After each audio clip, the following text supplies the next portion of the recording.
देखो भाई, आज 7 जून है 2025। 17 अप्रैल से लेके करीब करीब 29 मई तक अपन ने जो भी कुछ पढ़ा है उसकी शॉर्ट समरी में ले रहा हूँ। तो अपन ने बेसिक मैथमेटिकल टूल्स पढ़े। तो बेसिक मैथमेटिकल टूल्स में ऑब्वियसली सबसे पहले तो कोऑर्डिनेट ज्योमेट्रिक्स पढ़ाऊंगा, ब्लॉक पढ़ा होगा। तो कोऑर्डिनेट ज्योमेट्री की एक समरी बहुत बार दी है लिख के, एक बार और बता देता हूँ शॉर्ट में कि कोऑर्डिनेट ज्योमेट्री जो है उसमें हम वाई एक्सिस और एक्स एक्सिस पे पॉइंट जो प्लॉट होते हैं उसके साथ डील करते हैं। एक पॉइंट से हम कुछ नहीं कर सकते, मतलब एक पॉइंट से हमको सिर्फ उसका सिंगल पॉइंट रहा तो हमको सिर्फ उसका एब्सिसा और ऑर्डिनेट मालूम पड़ता है। एब्सिसा क्या रहता है? एब्सिसा रहता है एक्स कोऑर्डिनेट, यानी कि वो रहता है डिस्टेंस फ्रॉम वाई एक्सिस। और ऑर्डिनेट क्या रहता है? वो रहता है डिस्टेंस फ्रॉम एक्स एक्सिस। ठीक है, और इन दोनों को मिला के बोलते हैं कोऑर्डिनेट। उतना तो तुमको मालूम है। अब अगर हमारे पास में दो पॉइंट हो, एक पॉइंट से तो हमने देखा सिर्फ एक्स वाई रहा, तो हम उसका एब्सिसा और ऑर्डिनेट बता सकते हैं, बाकी कुछ कर नहीं सकते। या हम उसका ओरिजिन से डिस्टेंस निकाल सकते हैं। और अगर हमारे पास दो पॉइंट रहे, x1 y1 और x2 y2, तो फिर इन दोनों को जो लाइन ज्वाइन कर रही है, उस लाइन का हम स्लोप बता सकते हैं। राइट, तो स्लोप की वैल्यू हो जाती है y2 minus y1 upon x2 minus x1। या फिर इन दोनों पॉइंट के बीच में का पॉइंट P1 और P2 मान लेते हैं इनको, तो इनके बीच में का डिस्टेंस बता सकते हैं, जो कि रहता है रूट x2 माइनस x1 का square plus y2 minus y1 का स्क्वायर। और डिस्टेंस पूछा रहता है तो डिस्टेंस हमेशा पॉजिटिव वैल्यू रहती है, तो रूट का मॉड ले लेना। डिस्टेंस हमेशा पॉजिटिव ही रहता है, ये हमको मालूम है। और क्या कर सकते हैं हम? अच्छा, हमारे पास अगर 3 पॉइंट हो, ध्यान से देखना। अब अगर हमारे पास में 3 पॉइंट हो, पॉइंट P1 जो कि है x1 y1, पॉइंट P2 जो कि x2 y2, और पॉइंट P3 x3 y3। तो सबसे पहले हम तो इनकी कोलिनियरिटी चेक करते हैं। कोलिनियरिटी, कोलिनियर समझता है तुम बच्चों को? कोलिनियर रहना मतलब क्या होता है? कोलिनियर रहना मतलब तीनों के तीनों पॉइंट एक ही लाइन में आएंगे। समझता है तुम्हें? यस। और नॉन कोलिनियर रहना मतलब अलग अलग लाइन में आएंगे। तो कोलिनियर अगर ये रहे तो ये कैसा ट्रायंगल बन रहा है? ये ऐसा ट्रायंगल बन रहा है जिसका एरिया 0 है। और नॉन कोलिनियर है मतलब दो पॉइंट तो एक लाइन पे आएंगे, लेकिन उनके ही लाइन पे तीसरा वाला पॉइंट नहीं आएगा, वो दूसरी जगह पे आएगा। तो फिर एक प्रॉपर ट्रायंगल बन रहा है। मतलब कि इस ट्रायंगल का area will not be equal to 0, it will be something, कुछ तो एरिया रहेगा, 0 नहीं रहेगा एरिया, अगर पॉइंट्स नॉन कोलिनियर रहे तो ये कैसे देखा जाए कि वो कोलिनियर है कि नहीं है? 3 पॉइंट कोलिनियरिटी की कंडीशन कैसी चेक करी जाए? तो उनके जो कोऑर्डिनेट होंगे x1 y1, x2 y2, x3 y3, और वापस से x1 y1, याद है ना? सिर्फ इसको सॉल्व करके, याद है ना? एक टीम x1 को y2 से मल्टीप्लाई करना, x2 को y3 से मल्टीप्लाई करना, और x3 को y1 से मल्टीप्लाई करना, और साइन वैसे के वैसे ही रखना। प्लस है तो प्लस, माइनस है तो माइनस, जैसी साइन है वैसे ही रखना। और दूसरी टीम y1 को x2 से मल्टीप्लाई करना, मान लो -6 आया मल्टीप्लाई करके, तो तुमने +6 रखना, साइन पलटना। y2 को x3 से करना, साइन पलटना। y3 को x1 से करना, साइन पलटना, ऐड करना। अगर सब कुछ ऐड होके 0 हो जाए तो कोलिनियर है, और 0 नहीं हो जाए तो नॉन कोलिनियर है। 0 हो जाए तो कोलिनियर है, 0 नहीं हो जाए तो नॉन कोलिनियर है। क्या फायदा होता है कोलिनियर है या नहीं, नॉन कोलिनियर है ये जानने से? तो दो और केसेस बनते हैं। तो अगर मान लो कोलिनियर है, मान लो कि कोलिनियर है, तीनों के तीनों एक ही लाइन पर आते हैं, P1 point, P2 point, P3 point, सभी एक ही लाइन में आते हैं। तो P1 से P2 और P2 से P3 जो भी डिस्टेंस है, P1 से P2 डिस्टेंस D1 है, और P2 से P3 डिस्टेंस D2 है। P1 से P2 पॉइंट तक का डिस्टेंस D1 है, और P2 से P3 पॉइंट तक का डिस्टेंस D2 है। अगर इसका रेशो ले लेना D1/D2, और स्मॉलेस्ट रेशो मान लो इसका m/n है रेशो, तो वो P2 पॉइंट जो है उसके कोऑर्डिनेट हम बता सकते हैं। मैं तुम्हें अलग से बताता हूँ, बाजू में भी एक बार बता देता हूँ। हम उसके कोऑर्डिनेट बता सकते हैं, mx2 प्लस nx1, याद है कुछ, upon m plus n, comma my2 plus ny1 upon m plus n। अब टेंशन मत लो, मैं तुमको ये समझाता हूँ ये क्या है। ये इसको हम बोलते हैं सेक्शन फॉर्मूला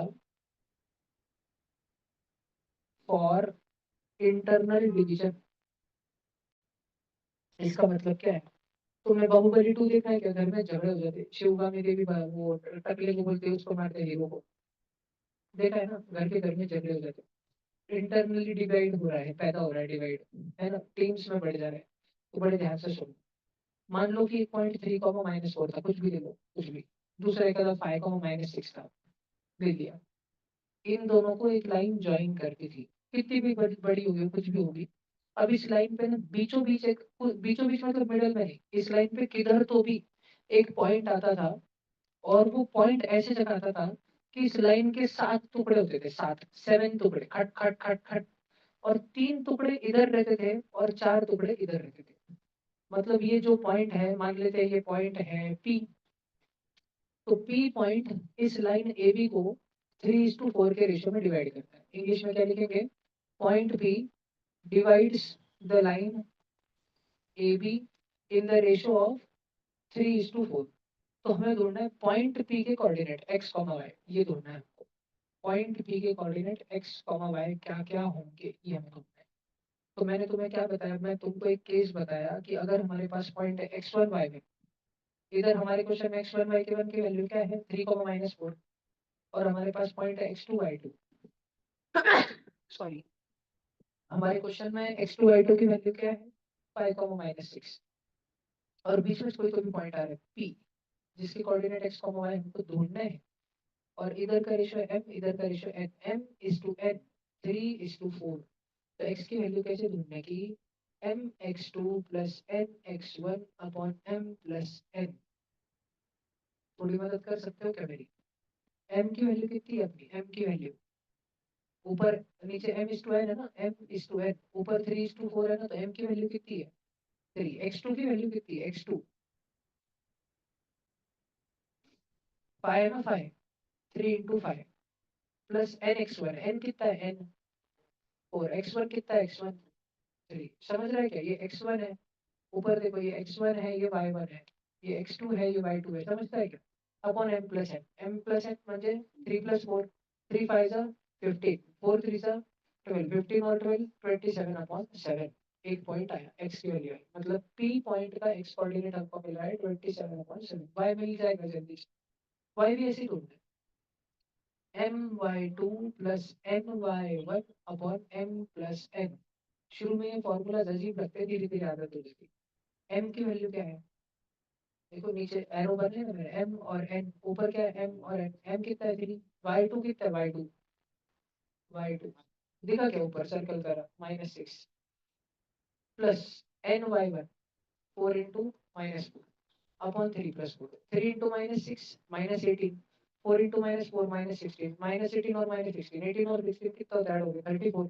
तो हो जाएगा -34/7। मिल गया। तो हमारे कोऑर्डिनेट हमको मिल गए। अब ये क्वेश्चन मैंने मन से लिया था, इसलिए ऐसे गंदे वैल्यू आए। तुम्हारे स्कूल में बहुत सोच समझ के क्वेश्चन देते तो उधर अच्छे वैल्यू होते हैं। मुद्दे की बात यह है कि कोऑर्डिनेट ज्योमेट्री को अपन ऐसे पढ़ते हैं।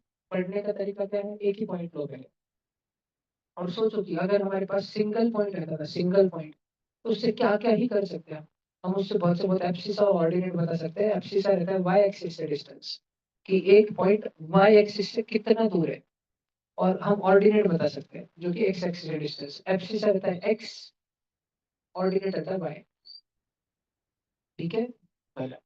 और कोऑर्डिनेट ज्योमेट्री में बेसिक तुम्हें इतना मालूम रहना चाहिए कि किसी भी पॉइंट जो एक्स एक्सिस पे आता है, वाई उसका 0 रहता है। और कोई भी पॉइंट जो वाई एक्सिस पे आता है, उसका एक्स कोऑर्डिनेट 0 रहता है, क्योंकि वो वाई एक्सिस पे आ रहा है। तो एक्स एक्सिस से उसका डिस्टेंस 0 है, वो एक्स एक्सिस का जो 0 वाला पॉइंट है, 0,0 उसी पे है वो। अगर उससे सरक गया तो एक्स एक्सिस से फिर वो कुछ डिस्टेंस डिस्टेंस हो जाएगा उसका, ठीक है। बराबर, ये थोड़ा सा हो गया। अभी 2 पॉइंट अगर हमारे पास रहे, तो हमने वो वाला सेकंड वाला केस देखा कि 2 पॉइंट है तो क्या ही कर सकते हैं, तो स्लोप निकाल सकते हैं, डिस्टेंस निकाल सकते हैं, और वो उन दोनों पॉइंट्स को जोड़ने वाली लाइन का इक्वेशन भी तो निकाल सकते हैं, y - y1 upon y2 - y1 जो भी is equal to x - x1 upon x1 - x2। 3 point रहे तो कोलिनियरिटी चेक कर सकते हैं कि कोलिनियर है कि नहीं है। कैसे, ट्रायंगल का एरिया निकाल से, ट्रायंगल का एरिया 0 बोले तो तीनों पॉइंट एक ही लाइन में है। ट्रायंगल का area not is equal to 0, मतलब वो ट्रायंगल बना रहे, एक लाइन में नहीं है। तो और क्या कर सकते हैं कि अगर 3 पॉइंट है, दो दिए हैं, बीच में वाला तो पूछा है, और तो वो बीच वाला उन दोनों के बीच में किस रेशो में आता है, 3:4, ये बीच में आता है 1:1, एकदम बीचों बीच आता है, इधर की दंडी और इधर की दंडी सेम सेम 1:1, या 3:4 या 5:6, कुछ भी रेशो। तो हम वो बीच वाला ढूंढ सकते हैं। या फिर तीनों पॉइंट दिए हैं और दो तीनों की तीनों लाइन में ही है और पूछा है कि तीसरा वाला पॉइंट जो बीच में वाला पॉइंट है बीच में वाला वो इन दोनों की दंडियों को कितने रेशो में तोड़ता है, तो रेशो ढूंढ सकते हैं। ऐसे क्वेश्चन आते हैं रेशो वगैरह के, उसको अपन क्या बोलते हैं, section formula for internal division. ऐसे एक एक्सटर्नल डिवीजन रहता है, एक्सटर्नल डिवीजन मतलब कि जिंदगी अच्छी चल रही थी, ये था बाहुबली, ये था कटप्पा, और इन दोनों को ज्वाइन करने वाली लाइन पर बाहर से आ गई शिवगामी देवी। ठीक है, अब शिवगामी देवी से बाहुबली का डिस्टेंस और शिवगामी देवी से कटप्पा का डिस्टेंस ये गिना जाता है। के पॉइंट इंटरनल है, बीच में तो के पॉइंट है, लेकिन एक्चुअल क्वेश्चन में दिए थे ये दोनों पॉइंट, और इन दोनों को ज्वाइन करने वाली लाइन पे आगे किधर तो भी शिवगामी देवी टपकी। शिवगामी देवी ने बाहुबली से संपर्क किया, उसको समझाने की कोशिश की, बाहुबली नहीं सुना। फिर शिवगामी देवी ने कटप्पा से संपर्क किया, बाहुबली टप कर उसने सुन लिया। ऐसे कुछ रेशो वेशो देंगे, एक ऐसा पॉइंट देंगे जो दिए हुए गिवन 2 पॉइंट से उन्हीं लाइन उसके ही उन दोनों की लाइन पे आते हैं, लेकिन बाहर आता है, बीच में नहीं आता। तो फिर इधर एक्सटर्नल डिवीजन वगैरह यूज होगा, वो तुमको पैराग्राफ वगैरह तुम्हारे पेपर में डाल के फिर उसका सॉल्व करना। तो ऐसे कुछ कोऑर्डिनेट ज्योमेट्री हमने पढ़ा होगा, और तो बहुत कुछ है नहीं कोऑर्डिनेट में। फिर हमने ज्योमेट्री के भलते फॉर्मूला पढ़े थे, पूरे लिख लिए थे क्या कि बाकी रह गए, सिलेंडर को फ्रस्टम फ्रस्टम नहीं खत्म करे थे मैंने, मैं गया नहीं। और मैंने फ्रस्टम का तुमको कुछ तो फोटो वीटो डाल दिया था शायद ग्रुप पे। हाँ नहीं, मैंने तुमको बोला था लिखो, और फिर छोड़ा था पूरा लिखा के मेंसुरेशन, बस ऐसे खींचो ऐसे, बस फिर मुझे ध्यान नहीं। मैंने बोला था दोपहर का टाइम हो गया था एकदम, पर मैंने बोला था लिखो और फिर जाओ, बोला था मैंने, यहाँ पे लिखने लगाया था तुमको, मैं तो ध्यान नहीं। फिर उसके बाद हमने पढ़ा लॉगरिथम। चलो, तो लॉगरिथम की यूज होता है एक्सपोनेंट पावर्स का। अच्छा, एक भाई है, रिलेटेड टॉपिक है लॉगरिथम। इधर हम लिखते हैं ए की power m is equal to n, इधर हम लिखते हैं लॉग, क्या भी लिखते हैं, log n to the base is equal to n। इधर हम लिखते हैं 2 की पावर 3 इज इक्वल टू 8, इधर हम लिखते हैं log 8 to the base 2 is equal to 3, बस इतना ही फर्क है। फिर और इधर प्रॉपर्टी रहती है 2 की पावर 3 टू 2 की पावर 5 इज इक्वल टू 2 की पावर 3 प्लस 5। इधर प्रॉपर्टी रहती है लॉग 3 का बेस 2 प्लस लॉग 5 का base 2 will be equal to log 3 into 5 का बेस 2। ऐसे कुछ कुछ चीजें बहकी बहकी चीजें होती रहती है। ठीक है, फिर इधर एक प्रॉपर्टी और रहती है कि 2 की पावर 5 अपॉन 2 की पावर 3 इज इक्वल टू 2 की पावर 5 माइनस 3। और इधर रहता है वैसे लॉग 5 का बेस 2 माइनस लॉग 3 का बेस 2 देता है लॉग 5/3 का बेस 2। याद है ना। और भी अच्छा ये भी मालूम होगा कि लॉग का कुछ बेस रहता है, जब मैं लिखता हूँ लॉग 100 से, तो जब बेस लिखा नहीं होता है तो it is assume to be 10। Answer आ जाता है 2 क्योंकि 10 की क्या पावर करेंगे जो 100 हो जाए, 2 करेंगे।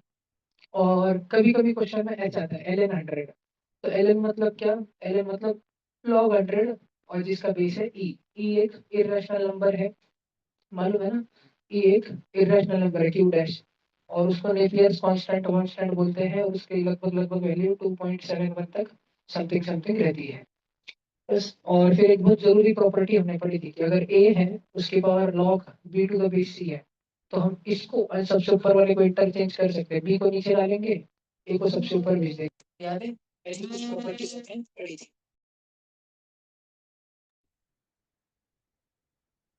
ओके, और कुछ। हाँ वो एक ये पढ़ा था कि log अगर a की पावर m है तो उसको पावर जो है वो सामने आ जाएगी m log a। ओके, और फिर मेरे को लगता है कि एक क्वेश्चन ऐसे भी कराया था मैंने कि 2 की पावर 1000 है, जैसे 2 की पावर अपन लेते हैं, चलो 2 की पावर 5 लेते हैं, 2 की पावर अपन लेते हैं 10, 2 की पावर 10, इसमें कितने डिजिट है, डिजिट, नंबर ऑफ डिजिट, तो 2 की पावर 10 मतलब 2 इंटू 2 इंटू 2 ऐसे 10 बार। करो मन में और बताओ मुझे 2 की पावर 5 कितना रहता है, 32, 32 इंटू 32 1024। तो मुझे एक बात बताओ 2 की पावर 10 होता है 1024, इसमें कितने अंक है, डिजिट कितने हैं, 1024, 4 डिजिट है, 4 डिजिट नंबर है। तो हम ना, अब मेरे पास दे दिया 2 की पावर 1000, तो मैं सच्ची में थोड़ी निकालूंगा कि 2 की पावर 1000 की वैल्यू कितनी है, और फिर थोड़ी गिनूंगा कि कितने डिजिट है। तो लॉगरिथम ऐसे एक दो क्वेश्चन में मदद कर देता है जिसमें हमको नंबर ऑफ डिजिट पूछे रहते हैं कैसे करना। जैसे हमको 2 की पावर 10 में पूछा था नंबर ऑफ डिजिट, तो इसको लॉग चिपका दे, लॉग 2 की पावर 10 सामने आ जाएगा। और बरोबर, क्या तुम बच्चों ने सुना है लॉग 2 की वैल्यू रहती है 0.3010? वो भी एक इरेशनल नंबर है, लॉग 2 भी इरेशनल नंबर है, लेकिन अप्रोक्सीमेटली रुकता नहीं है, 0.3010 ब्ला ब्ला ब्ला ब्ला ब्ला ब्ला चलते रहता है, लेकिन लगभग। तो 10 इंटू इतना क्या, तो 3.010 होगा। और किसी नंबर का, किसी भी नंबर पे अगर हमने लॉग लगाया, तो जो आंसर आता है उसके इंटीग्रल पार्ट में अगर +1 कर दिया तो हमको नंबर ऑफ डिजिट मिल जाते हैं, 4 डिजिट नंबर। वो नंबर आंसर नहीं मिलता कि 102, लेकिन 4 डिजिट नंबर है, इतना मिल जाता है। फिर ये है, इसमें निकालना है नंबर ऑफ डिजिट कितने, तो इसको लॉग चिपकाएंगे, 2 की पावर 1000 को लॉग चिपकाएंगे। और लॉग की प्रॉपर्टी है कि अगर ए के टकले पे m है तो m सामने आ जाएगा, 1000 सामने आ जाएगा इंटू लॉग 2। लॉग 2 की वैल्यू कितनी है, अप्रोक्सीमेट 0.3010। ये कितना हो गया, 301.0। तो इसमें एक्चुअल कितने डिजिट रहेंगे, 302, एक ऐड करके। ध्यान रह रहा है कि तुमको समझ रहा है क्या? अब ऐसे थोड़ा ध्यान रखना। और क्या क्या तुम्हें ध्यान रखना है, तुम्हें सब जो दो वैल्यूज को हमेशा ध्यान रखनी है। लॉग 2 की वैल्यू रहती है 0.3010। फिर तुम्हें लॉग 3 की वैल्यू ध्यान रखनी है 0.4771। तुमको रूट 2 की वैल्यू ध्यान रखनी है 1.414। तुम्हें रूट 3 की वैल्यू ध्यान रखनी है 1.729। इतनी वैल्यूज ध्यान रखनी, बाकी तुम निकाल लोगे। अब समझो तुमको किसी ने पूछ लिया लॉग 6 की वैल्यू बताओ, find the value of log 6, तो लॉग 6 को ऐसे लिख सकते हो, लॉग ब्रैकेट में 2 इंटू 3, और बेस कुछ नहीं तो कॉमन ही बेस है ना 10, तो दोनों को तोड़ दो, वो हो गया। मल्टीप्लिकेशन अंदर आया तो बाहर एडिशन होता है, log 2 प्लस log 3। log 2 की वैल्यू है 0.3010, log 3 की वैल्यू 0.4771। ऐड करके तुम्हें 0 पॉइंट क्या 1 आया, फिर 8 आया, फिर 7 आया, फिर 7 आया ना। ठीक है, आगे log 6 की वैल्यू। अब कोई तुमको पूछ ले log 5 की वैल्यू बताओ, तो थोड़ा अप्रोक्सीमेशन यूज कर सकते हैं। थोड़ा अप्रोक्सीमेशन कैसे, इतना तो सब बच्चों को समझ आता है कि log 5 log 4 से तो बड़ा है, लेकिन log 6 से तो छोटा है। इतना तो सब बच्चों को समझ आता है। तो log 6 से 0.7781 जस्ट निकाला है। और log 4 को ऐसे लिख सकते हो, log 2 के पावर 2, तो 2 log 2, तो 2 इंटू 0.3010, यानी कि 0.6020। इन दोनों के बीच में क्या आता है, log 5। तो क्या अप्रोक्सीमेटली 6200 और 7780 या 7800 के बीच में समथिंग वैल्यू आएगी। और लॉगरिथम है ना, लॉगरिथम लीनियर स्केल नहीं है। लॉग, मैं एक बहुत थ्योरी का वाक्य बोल रहा हूँ जो समझना तुम बच्चों के लिए जरूरी है। Log is not a linear scale, log exponential है। मैंने तुमको एक बार समझाया था, एक बार ये लाइन नहीं बोली थी, लेकिन एक बार मतलब समझाने की कोशिश की थी कि अपनी नॉर्मल नंबर लाइन है 1 2 3 4 इधर 10, फिर 10 20 30 40 50 60, इधर आगे बहुत 100, बहुत ज्यादा आगे जाके बहुत ज्यादा 1000, बहुत उससे भी ज्यादा ज्यादा ज्यादा ज्यादा आगे जाके 10,000। ये है नंबर लाइन, इधर देखो ये है नंबर लाइन।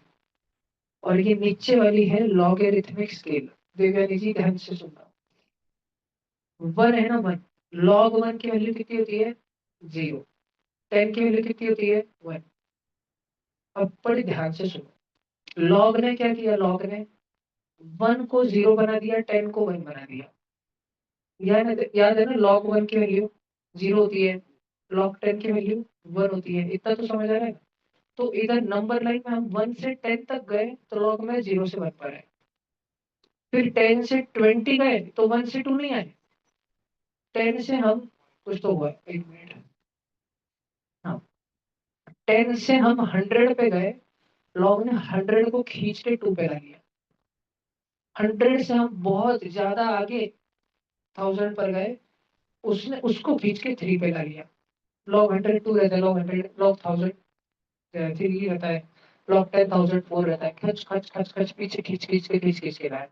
तो log जो है वो अत्यंत बड़े बड़े नंबर्स को खींच खींच के, मतलब तुम्हारे मन में क्या नहीं होगा, मतलब तुमको एक इज्जत से बोलना कितना पैसा जिंदगी में कमा सकते हो ज्यादा से ज्यादा, मेहनत अच्छी करी तो समझो कुछ ना 100 करोड़ कमाने का, तो 100 करोड़ को लोग 8 9 लाख छोड़ देंगे। समझ रहे क्या, खपकर पकड़ के लाएंगे, जो भी होगा 8 9 जितने जीरो रहेंगे उस पर लाके खपकर छोड़ देंगे, 9 जीरो रहते हैं उसमें 9 लाख छोड़ देंगे। तो लॉगरिथमिक स्केल कैसी है? एक्सपोनेंशियल। एक्सपोनेंशियल बड़े बड़े नंबरों को पकड़ के छोटा बनाती है। मतलब लॉगरिथमिक स्केल को अगर मैं नीचे लिखूं 1 2 3 4 5, ध्यान से सुनना। तो 1 कब होता है लॉगरिथमिक स्केल? 10 पे। फिर अब देखो मैंने 0 से 10 में कितना गैप बताया? देखो ये एरो दिख रहा है कि पतला सा arrow इधर ड्रॉ किया, दिख रहा है 0 से 10 में कितना गैप बताया? 10 और 20 में उतना बताऊंगा, 20 30 40 50 60 70 80 90 100। तो जब log की वैल्यू, इधर log है, ये log 10 की वैल्यू 1 है, तो log 100 की वैल्यू 2 है। ग्राफ देखो कैसे ज्वाइन हो रहा है, दिख रहा है क्या तुमको? फिर log की वैल्यू 3 कब होती है? डायरेक्ट 1000 पे। लॉग का ग्राफ दिख रहा है क्या? कैसे चपाक कर ऊपर जाता है, दिख रहा है क्या? तो लॉग लीनियर नहीं है। लीनियर ग्राफ तो स्ट्रेट लाइन होता है ना, लॉग लीनियर ग्राफ नहीं, लॉग एक्सपोनेंशियल ग्राफ्स में आता है। तो मैं ये तुमको बता रहा था कि log 5 की वैल्यू हम कैसे ढूंढ सकते हैं। log 5 की वैल्यू इतनी तो मालूम है, log 4 से बड़ी और log 6 से छोटी है। log 4 की वैल्यू 0.6200 6020 और log 6 की वैल्यू 0.7781। अब कुछ बच्चे क्या बोलते हैं, कुछ बच्चे बोलते हैं भैया इसकी वैल्यू और इसकी वैल्यू का एवरेज ले लो, तो बीचों बीच वैल्यू वैल्यू log 5 आ जाएगी। लेकिन बच्चे लोग एक्सपोनेंशियल स्केल है, वो log 4 से log 5 तक अगर इतना ऊपर चढ़ा है ना, तो log 5 से log 6 में ज्यादा ऊपर चढ़ेगा। समझ रहा है क्या? 4 से 5 में अगर इतना चढ़ा तो 5 से 6 में ज्यादा चढ़ेगा। तो log 5 की वैल्यू 6000 के नजदीक होंगी कि 7700 के नजदीक होंगी? क्या तुम लॉजिकली समझ सकते हो? 6000 के नजदीक रहेगी। 4 से 5 में इतनी जंप हुई, 5 से 6 में इतनी, 6 से 7 में उससे बड़ी, ऐसी जंप्स होंगी लॉग में। तो एवरेज से थोड़ा छोटा आंसर बताना, जैसे 6000 और 7700, 6000 और 7780,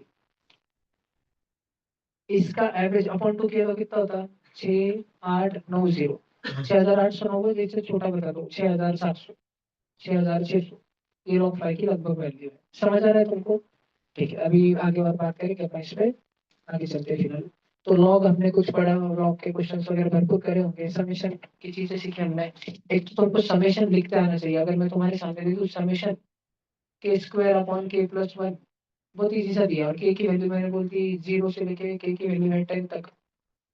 तो तुमको समझते आना चाहिए कि भैया के की वैल्यू 0 डालनी है, फिर के की वैल्यू 1 डालनी है, फिर के की वैल्यू 2 डालनी है, फिर 3 डालनी है, 4 डालनी है, डाल डाल डाल डाल 10 तक डालनी है। और हर बार कुछ रखने के बाद सबसे पहले क्या डालनी है? 0, तो डालू भाई 0। तो के स्क्वायर मतलब 0 स्क्वायर अपॉन के प्लस वन, 0 प्लस वन।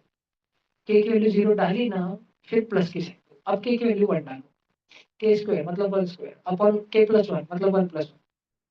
के की वैल्यू 1 डाली ना, अब प्लस 2। के की वैल्यू हर बार कुछ डालोगे ना, उसके बाद प्लस देना, और ऐसे किधर तक देना? 10 तक देना। के की वैल्यू 10 डालो, 10 का स्क्वायर अपॉन 10 प्लस वन। ये टर्म के फिर वो कैसे करते हैं वगैरह वगैरह वगैरह अपन वो कर लेंगे। बात समझ आ रही है क्या? अगर तुम YouTube से ऐसी चीजें सीखना चाहते हो ना, अगर एडवांस सीखना चाहते हो थोड़ा, तो पहले 11th का एक चैप्टर है सीक्वेंस एंड सीरीज। उसमें क्या पढ़ेंगे? पहले 10th स्टैंडर्ड का एपी चैप्टर पढ़ेंगे, फिर जीपी, और एपी जीपी सेम से जीपी इजी रहता है। फिर एजीपी पढ़ेंगे, अरिथमेटिक ज्योमेट्रिक प्रोग्रेशन। फिर एक एचपी पढ़ेंगे, हार्मोनिक प्रोग्रेशन। और फिर लास्ट में ऐसी चीज आएंगी समेशन वाली, इसको बोलते हैं टेलीस्कोपिक सीरीज। अगर तुम पढ़ना चाहते हो ये पढ़ा, तो तुम्हारा मैथ्स में बहुत प्रचंड फायदा होगा। आईक्यू में एग्जाम बहुत फायदा होगा, इजी है। सीक्वेंस सीरीज ऐसा चैप्टर है, यूट्यूब से तुम बस पहले एनसीईआरटी का पढ़ो, 11th एनसीईआरटी सीक्वेंस सीरीज, फिर 11th state board sequence series, फिर 11th CET MHT CET level sequence series, फिर 11th जेई सीक्वेंस सीरीज, और फिर लास्ट में टॉपिक्स कर लो, जीपी, एजीपी, एचपी, फिर टेलीस्कोपिक सीरीज, तुमको आ जाएगा। ठीक है, बना तो अपन ने ये पढ़ा, क्या पढ़ा अभी? समेशन वगैरह लिखना अपन ने पढ़ा। तो कोऑर्डिनेट हो गया, लॉग हो गया, फिर अपन ने ऑफकोर्स ट्रिगो पढ़ा बहुत ज्यादा। ट्रिगो में कंपाउंड एंगल पढ़े अपन ने, कंपाउंड एंगल कि अपन ने एक एंगल लिया ए, और उस पे और एक चढ़ा दिया बी। एक राइट एंगल था ए, और एक राइट एंगल हो गया बी। प्रूव करे तक तो लिखे तो गया ना प्रूफ तुमने। तो फिर साइन ए की वैल्यू अगर इतनी इतनी है, और साइन बी की वैल्यू अगर उतनी उतनी है, तो फिर साइन ए प्लस बी की वैल्यू कितनी आएगी, है ना? तो आएगी sign A cos B plus cos A sine B. और तुम्हें प्रूफ ऑफ कोर्स पढ़ाए गए होंगे कि साइन ए की वैल्यू अपन ने इधर के लिए है एक्स। तो मुझे बताओ कॉस साइन बी अगर वाई है तो कॉस बी कितना होगा? तुम समझते हो रूट में 1 - y², क्योंकि साइन थीटा का sine square theta plus cos square theta 1 होता है। तो कॉस स्क्वायर थीटा क्या होता है? 1 - साइन स्क्वायर थीटा होता है। तो कॉस थीटा क्या होता है? रूट में 1 - साइन स्क्वायर थीटा होता है। अगर साइन बी की वैल्यू, मुझे क्वेश्चन में साइन बी की वैल्यू y दी है, तो कॉस बी की वैल्यू कितनी होगी? रूट में 1 - साइन बी का स्क्वायर, साइन बी y है, y का स्क्वायर। समझते हैं? कॉस बी रहेगा रूट में 1 - y² प्लस कॉस ए कितना रहेगा? रूट में 1 - x² इंटू वाई। ये हो जाएगा तुम्हारा साइन ए प्लस बी की वैल्यू। ऐसी ऐसी चीजें जो भी है वही वही तुमने ट्रिग्नोमेट्री में पढ़ी है। फिर तुमने वो 5 ट्रायंगल पढ़े हैं, तुमने भरपूर पढ़ा है। हाइट एंड डिस्टेंस का डिस्कशन किया था क्या अपन ने? हाइट एंड डिस्टेंस एरोप्लेन का क्वेश्चन, वर्ण पूरी हाइट एंड डिस्टेंस की वर्कशीट भरपूर 20-22 क्वेश्चन लिए थे मेरे को लगता है। 22 की 23 क्वेश्चन लिए थे और 38 क्वेश्चन थे शायद उसमें। 4 पेज का कुछ प्रिंट दिया था पूरी, और पूरी लिए थे 38। मेरे को तो इतना याद नहीं था 38 लिए थे। लिए थे। चलो अच्छा तुम्हारे भाई। तो यूट्यूब पे है रिकॉर्डिंग, तो अपन ने ट्रिको करा बेसिक मैथ्स में। फिर फिजिक्स में कुछ पढ़ा क्या अपन ने? यूनिट डायमेंशन तो मैंने पढ़ा है, वेक्टर थोड़ा सा पढ़ाया था और होमवर्क वर्क हो गया था। काइनेटिक्स पढ़ाया था थोड़ा सा। तो वास्तु की इक्वेशन अपन ने पढ़े कि वास्तु जो है ये 5 वेरिएबल है। ये अपन ने मोशन इन 1D पढ़ रहे थे, 1D। तो मोशन इन 1D में अपन ने एक एक चीज ध्यान रखने की, 5 वेरिएबल है जिसमें से कोई भी क्वेश्चन में 4 दिए रहेंगे, 4 शामिल होंगे, 3 दिए रहेंगे, एक पूछा रहेगा। इससे तुम कर सकते हो। फिर वो तुम्हारे पास 5 इक्वेशन है, v equal you plus A T और वगैरह वगैरह 4 इक्वेशन है। ठीक है। फिर तुमको कुछ ग्राफ्स पढ़ाए गए होंगे डेफिनेटली, जैसे कि डिस्प्लेसमेंट टाइम ग्राफ पढ़ाया होगा कि इसका अगर स्लोप निकाल दिया तो वेलोसिटी मिल जाएगी। फिर तुमको पढ़ाया गया होगा वेलोसिटी टाइम ग्राफ कि इसका अगर स्लोप निकाल दिया तो एक्सेलरेशन मिल जाएगा, और इसके अंदर नीचे का एरिया निकल जाए, एरिया अंडर ग्राफ, तो डिस्प्लेसमेंट मिल जाएगा। फिर तुम्हें एक्सेलरेशन टाइम ग्राफ पढ़ाया होगा कि इसका अगर स्लोप निकाल लिया तो तुमको जर्क मिल जाएगा।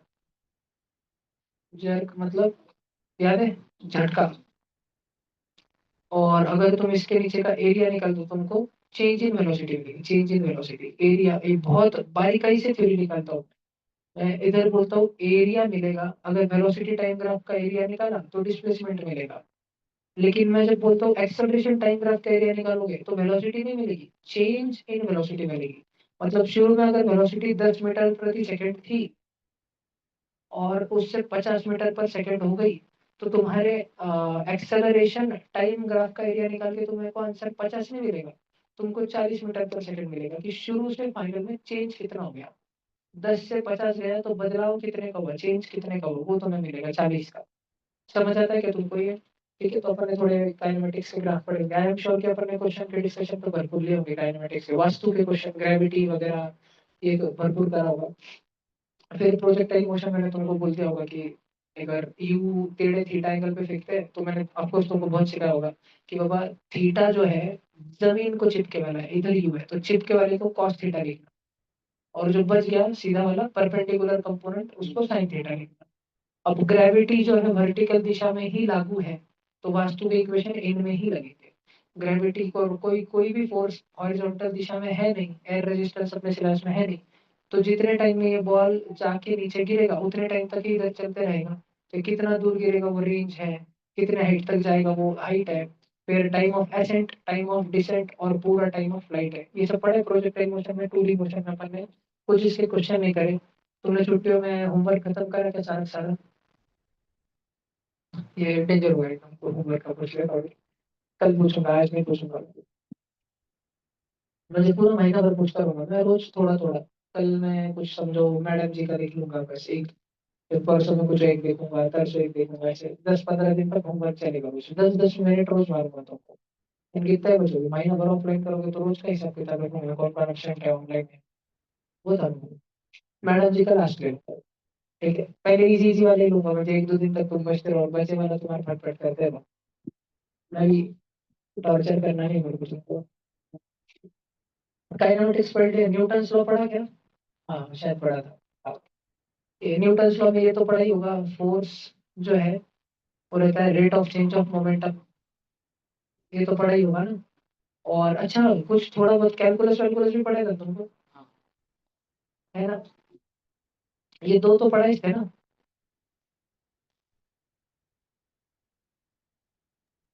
फिर मुझे लगता है वॉल्यूम ऑफ स्फीयर भी निकाला था ना। और मैंने तुमको बोला था घर पे जाके वॉल्यूम ऑफ कौन सोचो, सोचा क्या तुमने? नहीं सोचा, काश दिमाग लगाते यार, कितना होशियार बन जाओगे तो, बढ़ जाता। ये पढ़ाया था ये सोचो, तो ये सच में सोचो, होशियार बन जाओगे तो। अच्छा, इसको क्या बोलते हैं? डिफरेंशिएशन। और इस नीचे वाले को क्या बोलते हैं? इंटीग्रेशन। अब मैं तुमको भरपूर दिन भरपूर ये पढ़ाने वाला हूँ, महीना भर। और ये पूरे सिलेबस को क्या बोलते हैं? कैलकुलस। कैलकुलस क्या है? कैलकुलस को बोला जाता है मैथमेटिक्स ऑफ चेंज। बोले तो भूमिका ही ध्यान देना। अपने पास स्फीयर था, राइट? स्फीयर में नीचे एक सर्कल निकाला, सर्कस चल रही है, इसका रेडियस देखो, कैपिटल आर। अब थोड़ा सा ऊपर चले जाओ, हाँ हाइट एच, वहां पे एक सर्कल निकालो। क्या रेडियस उतना ही रहा कि बदल गया? बदल गया, रेडियस बदल रहा है। लेकिन मजे की बात देखो, कौन बहुत भारी है, कौन बहुत ही भारी है? कौन में रेडियस दिख रहा है तुमको, लीनियरली चेंज हो रहा है, छोटा छोटा छोटा छोटा छोटा छोटा और जीरो। कौन में रेडियस लीनियरली चेंज हो रहा है, ग्राफ लीनियर है। पहले इतना था रेडियस, फिर इतना था, फिर इतना था, फिर इतना था, फिर इतना था, ऐसे लीनियरली।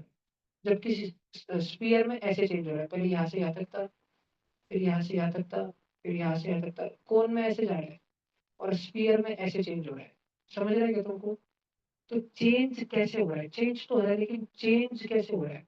मतलब कि हम स्टडी करते हैं रेट ऑफ चेंज को। चेंज हो रहा है, कितने रफ्तार से, कितने तेजी से चेंज हो रहा है, इसको पढ़ने के लिए एक चीज है, वो है कैलकुलस। एंगल बदल रहा है तो ट्रिग्नोमेट्री, वेरिएबल्स बदल रहे हैं, बहुत सारी चीजें बदल रही है जिंदगी में, हो रहा है कुछ भी तो अलजेब्रा, वेरिएबल्स है तो एक्स वाई जेड वगैरह है। और बदलाव हो रहा है, लेकिन कभी कभी बहुत सारे बच्चे ट्यूशन में आके यहाँ पे आके बदल जाते हैं। पढ़ने नहीं वाले बच्चे भी पढ़ने लग जाते हैं। लेकिन उनमें भी शायद अलग अलग प्रकार के बच्चे होते हैं, कुछ धीरे धीरे पढ़ते हैं, धीरे धीरे उनमें बदलाव आता है, कुछ में बहुत महीने भर में ही बहुत बदलाव आ जाता है। ठीक है, तो बदलाव आता है सब में, जिस स्तर पे आए थे 1 साल पहले उससे तो बदल ही जाते हैं 1 साल बाद तक। लेकिन कुछ बहुत ज्यादा बदल जाते हैं, कुछ कम बदलते हैं, कुछ तेजी से बदलते हैं। ठीक है, कुछ शुरू के 6 महीने नहीं बदलते, आखिर के 6 महीने में बहुत बदलते हैं, कुछ एक ही महीने में इतने बदल जाते हैं कि बहुत ही बदल जाते हैं। तो बदलते सब है, लेकिन बदलने की गति अलग अलग है। तो रेट ऑफ चेंज, चेंज तो हो रहा है, लेकिन चेंज ऑफ चेंज पढ़ना है। How fast is change happening? Change is happening, changes are taking place. Chemical change या फिजिकल चेंज या कुछ भी change, mathematical changes, changes are happening, लेकिन एट व्हाट रेट, कितनी स्पीड से, कितनी रफ्तार से चेंजेस आर हैपनिंग, इसके लिए कैलकुलस रहता है। अगला महीना भर अपन कैलकुलस पढ़ने वाले हैं शायद तक। ठीक है, बाकी सिलेबस बाजू में रखें। तो देखते हैं, मैंने बोल दिया, पर देखते हैं। नहीं तो स्कूल का जरूर लगा तो पहले मैं ट्रेनर सराउंडिंग पढ़ेगा। आता है तो वैसे भी salt, metal, non metal, carbon, basic basic तो सब आता है तुमको, साइंस वाइंस भी। और बायोलॉजी तो मैं बहुत आवड़ता है मेरे को। हेरिडिटी पढ़ा है क्या मैंने तुमको? पिछले साल का भी एक आध बार तो मैंने पढ़ा होगा ना। Capital T small T small ऐसे ऐसे पढ़ा होगा, क्रोमोसोम्स वगैरह, नाना नानी, दादा दादी, उधर से चालू होगा ना सब। वो थ्रेड आता है, इधर काकों का कलर, उधर काकों का कलर, वही है। बायोलॉजी समझाता हूँ मैं तो वो पसंद नहीं आता सबको, शायद आता क्या? आता है। तो कैलकुलस अपन ने पढ़ा। अपन बात कर रहे थे force and laws of motion की, तो अपन ने पढ़ा कि फोर्स क्या होता है? Force is the rate of change of momentum. क्या है force? Force is the rate of change of momentum. Ninth में ऐसे लिखते हैं, 11th में ऐसे लिखते हैं। ठीक है भले जी। फिर थोड़ा सा अगर अगर इफ एक कंडीशन लगा, इफ मास रिमेन्स कांस्टेंट, अगर मास कांस्टेंट है तो फिर फोर्स क्या हो जाता है? Mass into acceleration. 11th में क्या हो जाता है, अगर मास कांस्टेंट है, देखो change in momentum upon change in time निकालना है। मोमेंटम क्या है, मास इनटू वेलोसिटी है ना। तुम्हें याद है क्या मैंने तुमको बोला था कि इंटीग्रेशन में कोई कांस्टेंट आया तो बाहर फेंक देना, याद है क्या। वैसे डिफरेंशिएशन में कोई कांस्टेंट आया, मास कांस्टेंट है ना, उसको बाहर फेंक देना, तो तुम्हारे पास बचा डीवी बाई डी टी।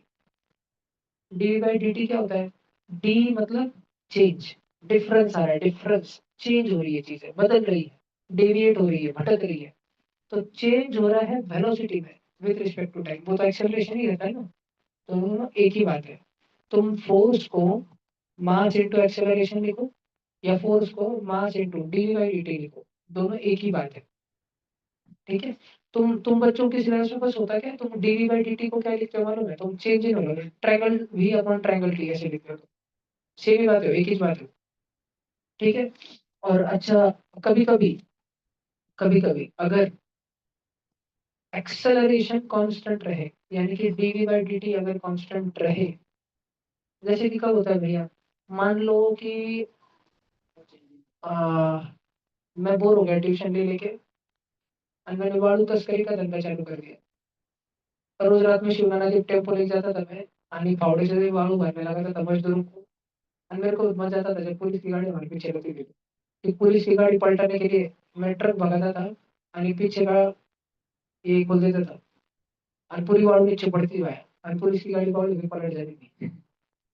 तो अभी मेरी ट्रक जो है, मैं एक्सेलरेटर पे पैर रखा ही रहता था, तो मेरी वेलोसिटी बदलती जा रही रहती थी, लेकिन हर सेकंड में उतनी ही बदलती थी, यानी कि मेरा एक्सेलरेशन कांस्टेंट था।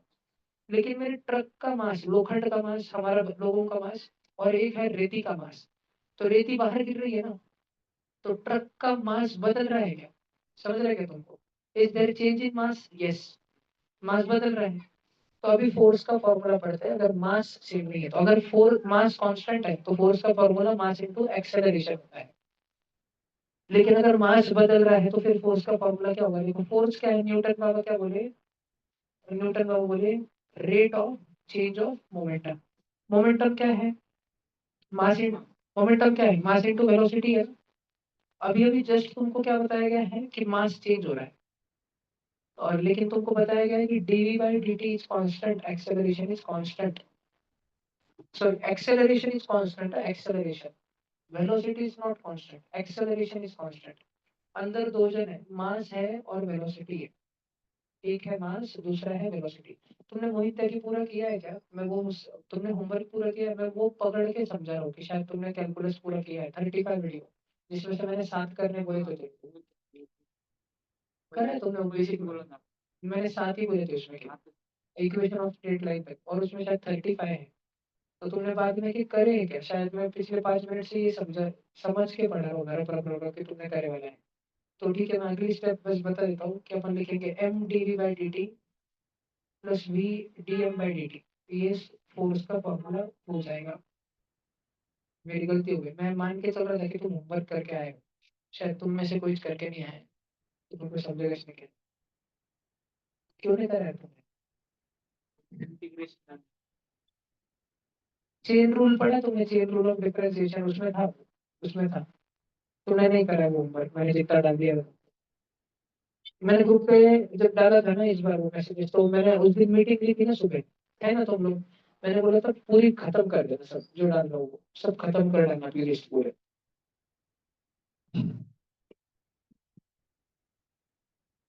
चल कोई बात नहीं, टेंशन मत लो, फोर्स क्या रहता है, mass into acceleration, F is equal to F, ध्यान रख।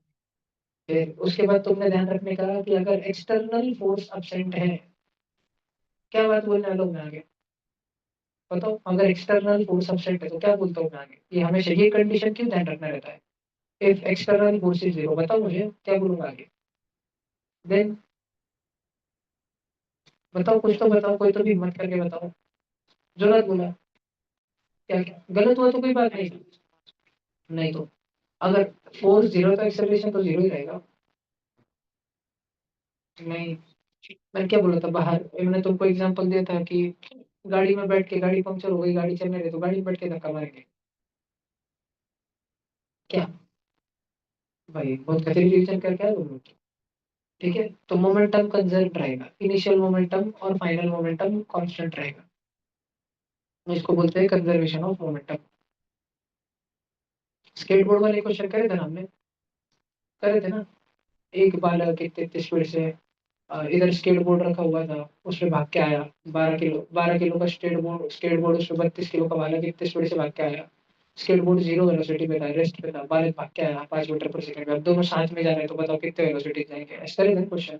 या बॉम्ब फटने क्वेश्चन, एक इधर उड़ के जा रहा है, दूसरा टुकड़ा उधर उड़ के जा रहा है। तो मोमेंटम याद है, 5 टुकड़े भी करे थे एक जगह, हाथ पैर उड़ा दिए थे, सब छाती भी थी, याद है ना? तो कंजर्वेशन ऑफ मोमेंटम था। तुम घर पे जाके थोड़ा और रिविजन करना इसका। ठीक है। और क्या करा अपन ने, इतना ही करा है शायद। हाँ, एक एक बहुत जरूरी चीज थी कि वो हॉट एयर बलून जो होता है या हेलीकॉप्टर जो रहता है,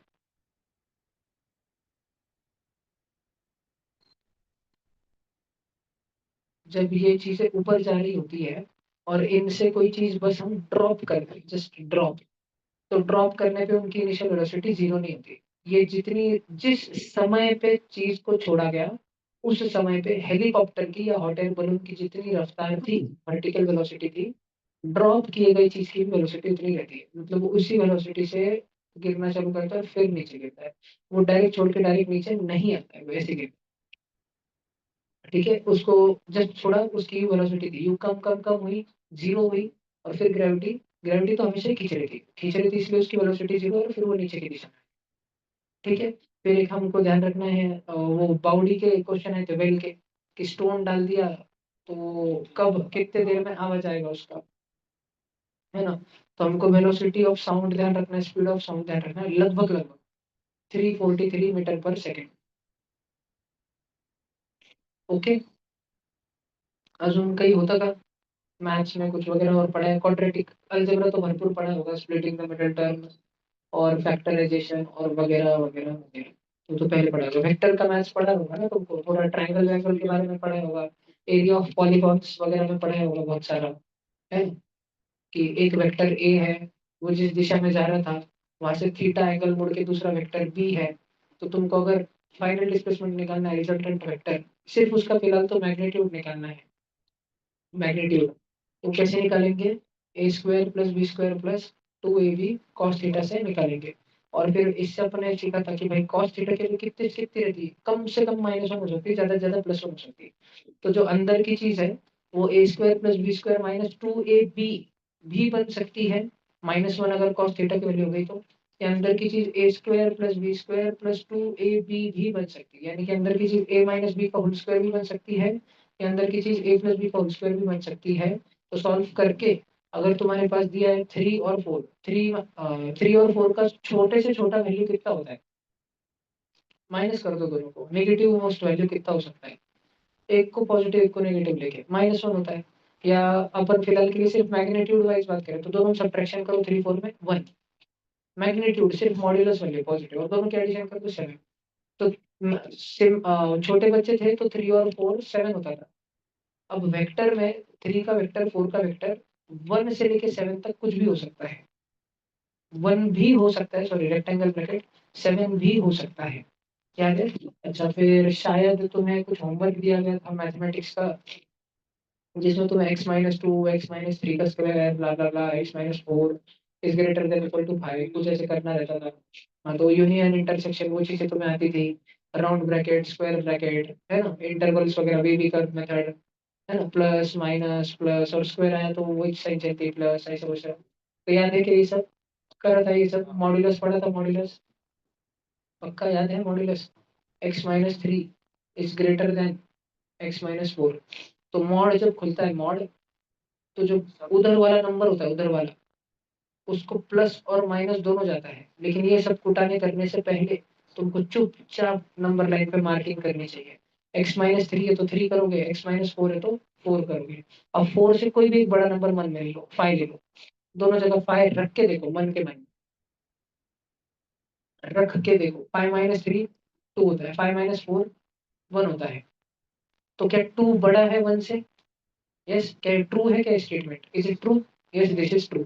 तो 4 से बड़ी कोई भी वैल्यू चल जाएगी, 4 चलेगी क्या? 4 4 रख के तो देखो, x की जगह 4 रखो, x माइनस 3 तो 4 माइनस 3, और x माइनस 4 तो 4 माइनस 4, 4 माइनस 3 1 होता है, 4 माइनस 4 0 होता है, क्या 1 बड़ा है 0 से? हाँ, तो 4 चलता है क्या? हाँ। अब 3 और 4 के बीच में की कोई सी वैल्यू रखो, 3.5 ले लो, 3.5, 3.5, इधर रख के देखो, 3.5 minus 3 is greater then 3.5 minus 4। ये होता है 3.5 माइनस 4, ये होता है माइनस 0.5, और 3.5 माइनस 3 होता है 0.5। क्या 0.5 बड़ा है माइनस 0.5 से? हाँ, दूसरी वैल्यू है खाली 3.1 लेके देख लो, हो जाएगा 0.1, और इधर तो माइनस में आएगा, माइनस का 0.9, कि क्या पॉजिटिव वैल्यू हमेशा नेगेटिव से बड़ी रहेगी? हाँ, बड़ी रहेगी। तो 3 और 4 के भी सारे नंबर चलते हैं बीच में, क्या 3 खुद चलता है? 3, अब 3 रख के देख लो यहाँ पे 3। तो क्वेश्चन था मॉड में x minus 3 will be greater than x minus 4, 3 रख दो, 3 माइनस 3 बड़ा होता है क्या 3 माइनस 4 से? 3 माइनस 3 0 है, क्या वो बड़ा होता है माइनस 1 से? हाँ, तो 3 वैल्यू चलेगी, हाँ 3 के पीछे आ जाओ, 2 ले लो, 2, मॉड में 2 माइनस 3 और मॉड के बाहर 2 माइनस 4, ये तो माइनस 2 और ये हमेशा मॉड है तो पॉजिटिव ही रहेगा, तो इसकी सारी वैल्यू चलती है। इस क्वेश्चन का आंसर माइनस इन्फिनिटी से इन्फिनिटी अराउंड अराउंड ब्रैकेट आ जाएगा, कर ले। और इस जो भी वैरायटी के क्वेश्चन आएंगे तुम सक्षम रहोगे ना करने में, कर लोगे ना कुटारे? ओके, बोलो क्या हुआ? फिर और तुमको कुछ आएंगे, लॉग मॉड x माइनस 4, और इधर x माइनस 1, है ना, कुछ तो भी आएगा। तो अभी देखो लॉग का बेस क्या नहीं हो सकता, बेस, लॉग का जो बेस होता है और लॉग में कुछ नंबर लिखा होता है, तो कंडीशन क्या होती है, बेस क्या नहीं हो सकता, नेगेटिव तो कोई हो ही नहीं सकता, नंबर रहे, नंबर भी पॉजिटिव ही है, और बेस भी पॉजिटिव ही है, और बेस में और एक कंडीशन रहती है कि बेस 1 नहीं हो सकता, क्योंकि बेस 1 हो गया, लॉग 1 हो गया नीचे, तो 0 हो जाएगा, डिनोमिनेटर 0 हो जाएगा, ये कंडीशंस रहती है ना, ये ऐसी कंडीशन। ये लॉग का कोई क्वेश्चन आया मॉड वॉड चिप पे कुछ भी इनइक्वालिटी, तो ये ध्यान रखना, ये जो लिखा है स्टार में, कि ऊपर वाला नंबर 0 से बड़ा होना चाहिए, तो इधर ध्यान दो, ऊपर तो मॉड में लिखा है भैया x माइनस 4, मॉड में लिखा है, मॉड में x माइनस 4, मॉड का कोई भी नंबर 0 से बड़ा ही रहेगा ना, 0 नहीं रहना चाहिए, 0, x माइनस 4 0 से बड़ा चाहिए, तुम x की जगह माइनस 5 डालो, 5 डालो, 4 डालो, 3 डालो, कुछ भी डालो, 0 से बड़ा चलता रहेगा, सिर्फ 4 को छोड़ के, क्योंकि तुमने अगर x की जगह 4 डाल दिया तो 4 माइनस 4 तो 0 हो जाएगा, 0 हो जाएगा, 0, 0 नहीं चलता है लॉग में, ठीक है? तो x की वैल्यू क्या नहीं हो सकती, 4 नहीं हो सकती। अब नीचे जो है x माइनस 1, वो 0 से बड़ा होना चाहिए, x माइनस 1 0 से बड़ा रहना चाहिए, यानी x की वैल्यू 1 से बड़ी रहनी चाहिए, x की वैल्यू 1 से बड़ी कुछ भी हो सकती है, सिर्फ 4 नहीं हो सकती, क्योंकि दोनों कंडीशन सहमत होनी चाहिए, और b should not be equal to 1, x minus 1 should not be equal to यार, यानी कि x की वैल्यू क्या नहीं होनी चाहिए, 2, तो x की वैल्यू 1 से बड़ी होनी चाहिए, एक बात तो हमारे सामने आ रही है कि x की वैल्यू 1 से बड़ी होनी चाहिए, 1 होनी चाहिए क्या, 1 चलेगी क्या? नहीं चलेगी, 1 से बड़ी कुछ भी होनी चाहिए एक्सेप्ट 2 और 4, उस पर व्हाइट सर्कल दे रहा हूँ मैं, तो कैसे लिखूं मैं इसको? एक तो मैं इसको ऐसे लिख सकता हूँ कि सीधा भैया 1 से इन्फिनिटी छिप गया राउंड, और माइनस मैंने कर दिया 2, 4, या फिर मैं इसको लिख सकता हूँ 1 नहीं लेना है, 2 भी नहीं लेना है, 2 नहीं लेना है, 4 भी नहीं लेना है, और 4 नहीं लेना है, इन्फिनिटी नहीं लेना है, ऐसे भी लिख सकता हूँ, नीचे वाला आंसर भी सही, ऊपर वाला भी सही, समझ आ रहा है क्या?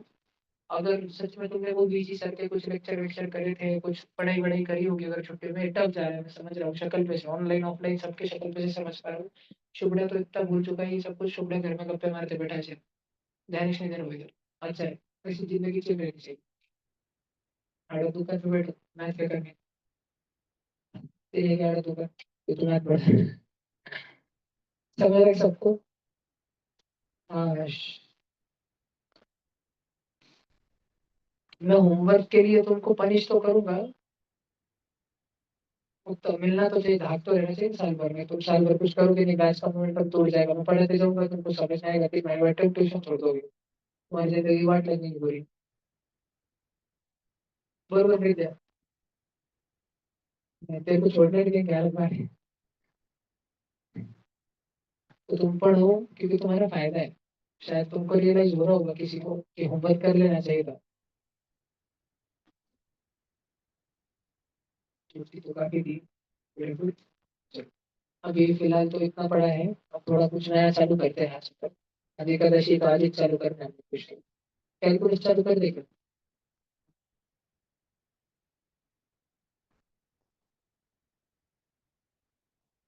चलो चालू कर दे कैलकुलस। तब बचे रहे। हेडिंग लगा। चल कैलकुलस ही पढ़ा मैं तुमको।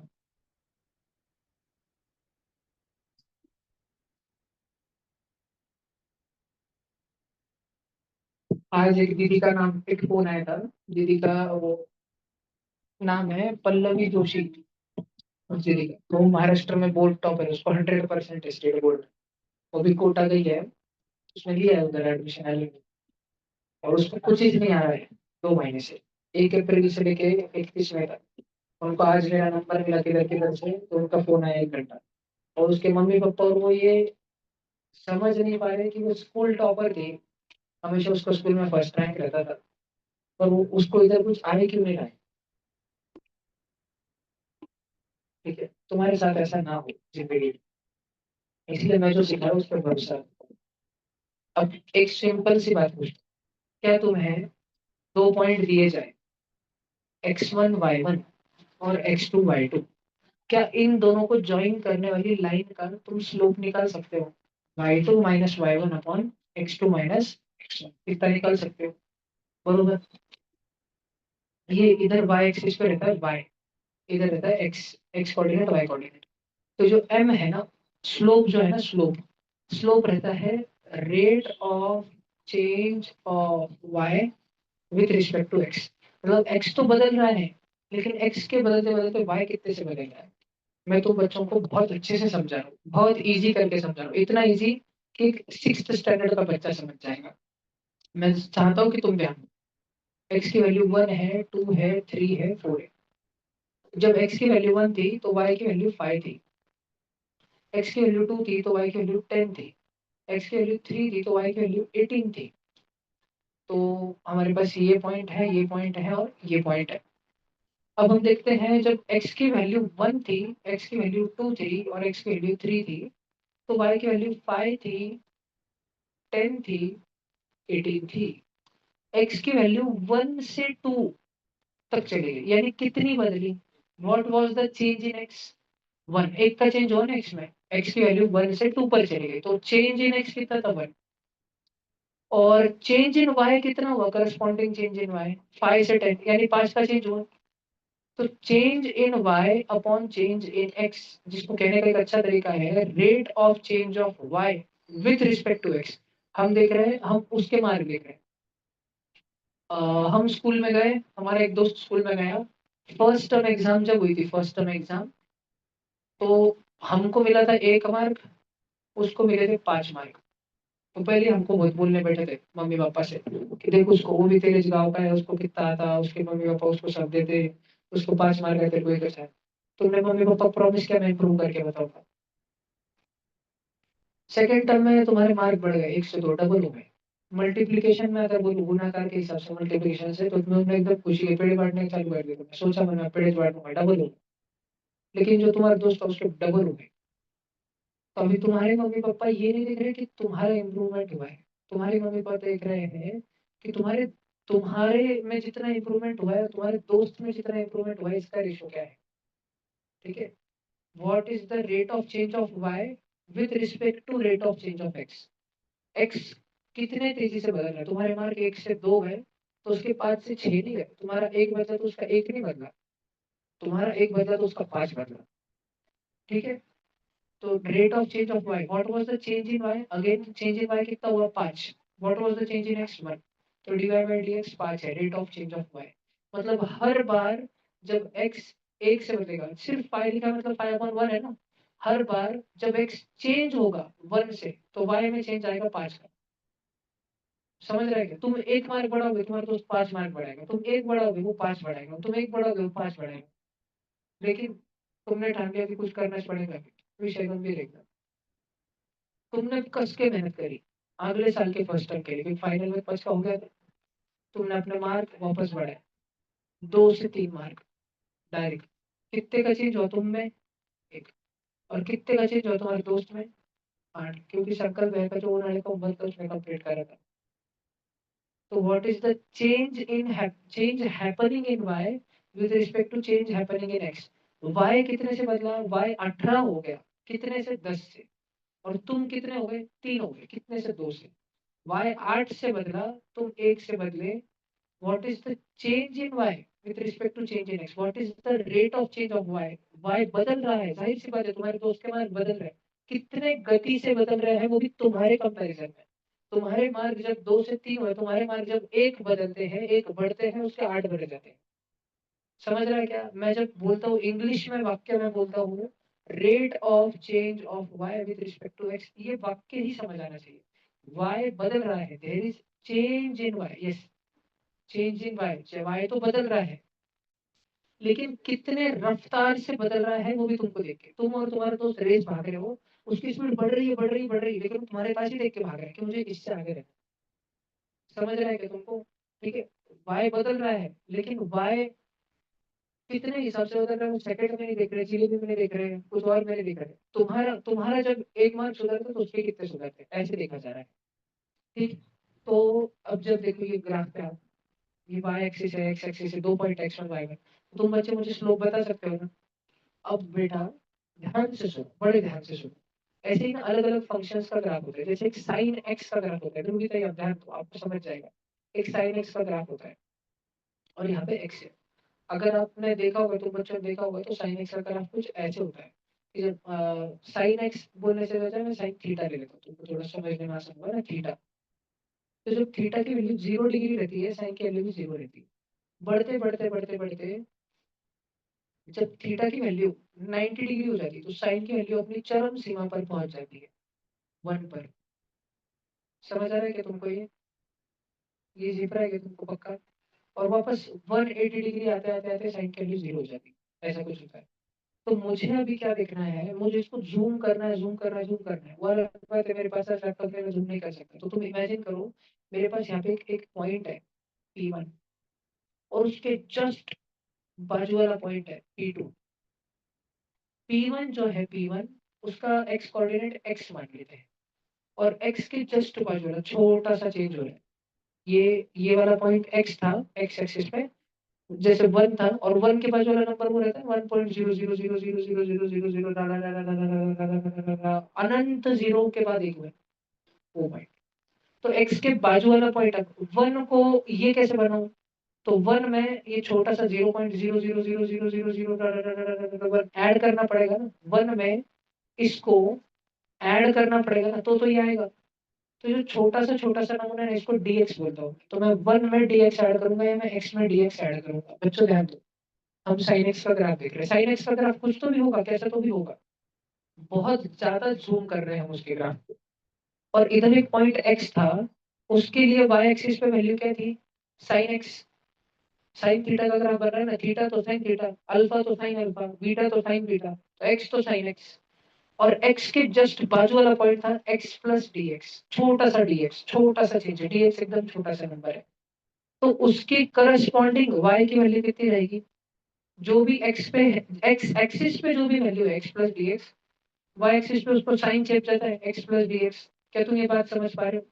क्या तुम बच्चे समझ पा रहे हो? अपने पास संकल्प है, अपने को 2 पॉइंट बताए, एक पॉइंट ए, एक पॉइंट बी, और चाहे तो संकल्प है वो इतने नजदीक है, पॉइंट इतने नजदीक है, इतने नजदीक है, आजू बाजू के पॉइंट है, दो आजू बाजू के पॉइंट तो कभी भी स्ट्रेट लाइन में होंगे ना, आजू बाजू के पॉइंट तो स्ट्रेट लाइन में होंगे ना, समझ रहे हैं तुमको? तो अभी ए पॉइंट के कोऑर्डिनेट बताओ मुझे, ए पॉइंट के तुम बच्चे बताओ मुझे, कोऑर्डिनेट क्या है? कोऑर्डिनेट एक्स कॉमा वाई बताओ उसका, एक्स कॉमा साइन एक्स, समझ रहे हो इतना? और बी के कोऑर्डिनेट क्या है? X plus B X comma sine of X plus D X. ये बात समझ आ रही है क्या तुम बच्चों को? चेक करो, क्या तुमको ये बात समझ आ रही है? आराम से देखो, क्या तुम बच्चों के सामने ग्राफ रख दिया जाए, क्या तुम मुझे स्लोप बता सकते हो? y2 minus Y one upon X two minus X one. तो अभी है ना बच्चों, ये साइन का ग्राफ तुम्हारे सामने रखा है, और ग्राफ भी छोड़ो, मैंने तो तुमको डायरेक्ट बाजू में पॉइंट लिख के दिए हैं, कितना सिंपल सिंपल है। तुम्हारे सामने मैंने x1 y1 x2 y2 लिख के दिया है, मैं पूछ रहा हूँ तुम्हें स्लोप बता दो बस, कि y2 minus Y one upon x2 minus X one. जिसको प्यारी भाषा में स्मॉलर चेंजेस के लिए m को कहा जाता है dy by dx, change in y upon change in x। वही हो रहा है ना, ये क्या है, y2 माइनस y1 क्या है, y की पहले वैल्यू y1 थी, y की बाद में वैल्यू y2 है, चेंज हुई ना, y1 थी अब y2 हो गई। तो y2 जब हो गई तो y1 से कितनी बदली, y2 माइनस y1, ठीक है, इनमें का गैप कितना है, कितनी बदली, चेंज इन y। अब हमको निकालना है ये, तो क्या स्लोप निकालने में थोड़ी मदद करो मेरी। तो मैं सबसे पहले ऊपर तो क्या लिखूं, ऊपर तो मैं क्या लिखूं बताओ, मुझे निकालना है y2 माइनस y1 ना। तो y2 की वैल्यू क्या है, y2 की वो है sine x plus D X बरोबर, minus minus sine x upon x2 minus x1, बोले तो x plus D X minus x। क्या तुम बच्चों ने कभी सुना है नाम साइन ए प्लस बी का, sine A plus B, sine A cos B plus cos A sine B, बात समझ आ रही है क्या तुमको, माइनस साइन एक्स अपॉन ये नीचे क्या हो गया, एक्स और माइनस एक्स कटेगा, क्या बचा रे बाबा, सिर्फ नीचे dx बचा, क्या बचा नीचे, सिर्फ dx बचा। इतनी बात तुम सब बच्चों को झेप रही है क्या, समझ आ रही है क्या, चेक करो।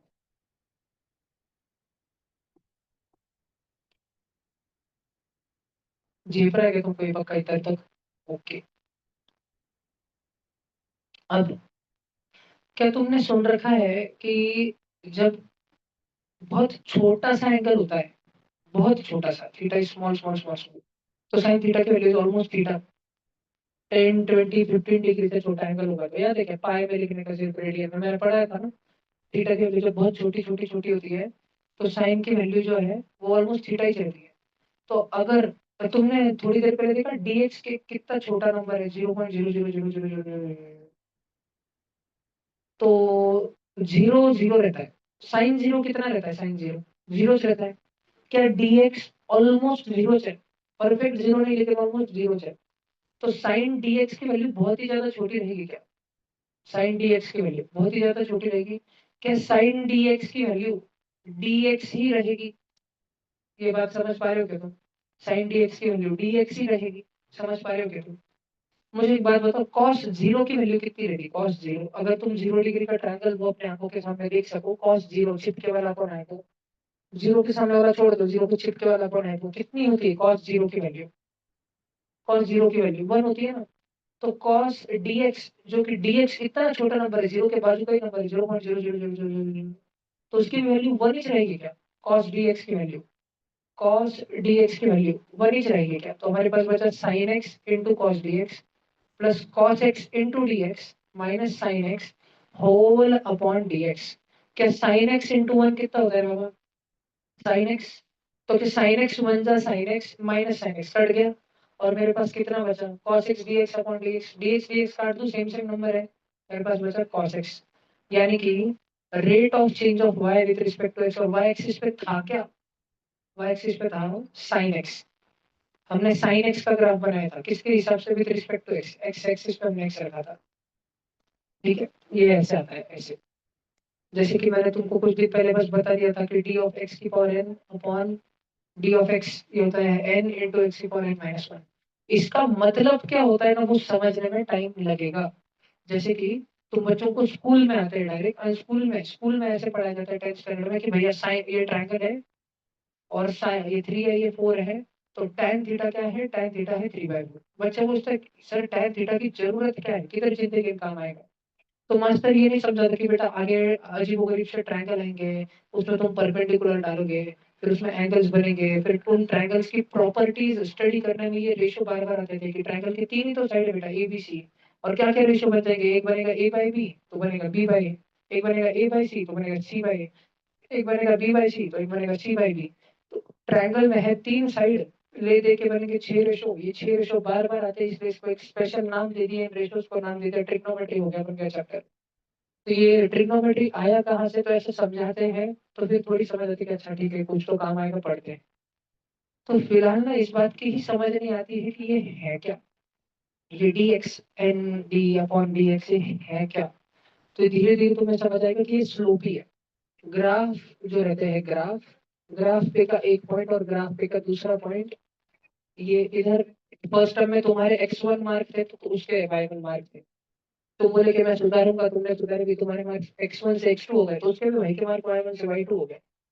तो अब देखा जा रहा है कि जब तुम्हारे x1 से x2 है तो भाई के y1 से y2 है, उसके इसमें जो चेंज आया वो तुम्हारे चेंज से कंपेयर किया जा रहा है। ये बीच में डिवीजन की लाइन नहीं है, कंपैरिजन है, कंपेयर किया जा रहा है। कंपेयरिंग क्वांटिटीज 7th 8th में पढ़ा था ना, कंपेयरिंग क्वांटिटीज। उसमें तो आता था कि राजू के पास 5 तरबूज थे, उसने 2:3 के रेशो में बांट दिया रामू और शामू में। तो बताओ रामू के पास कितने तरबूज आए, शामू के पास कितने तरबूज आए। तो रेशो लाते थे ना, रेशो डिवीजन लाते थे ना कभी भी, याद है क्या तुमको? ठीक है, कंपेयर किया जाता था, compare.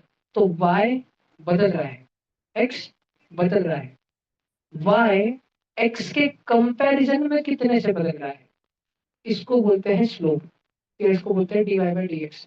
y is changing but we want to study the change in y with respect to x। हमारा अपने ट्यूशन के बच्चे सुधर रहे हैं, दूसरे भी ट्यूशन के बच्चे सुधर रहे हैं। अपने ट्यूशन के बच्चे दूसरे ट्यूशन के बच्चों के मुकाबले कितने रफ्तार से सुधर रहे, वो भी सुधर रहे, हम भी सुधर रहे। हम में जो सुधारे और उनमें जो सुधारे, इसको कंपेयर किया जा रहा है। कंपेयर कैसे करते हैं?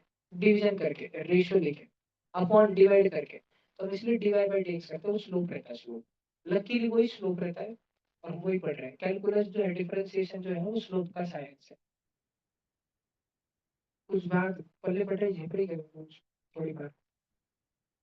ये कुछ समझ आए तुमको ये क्या किया भैया ने?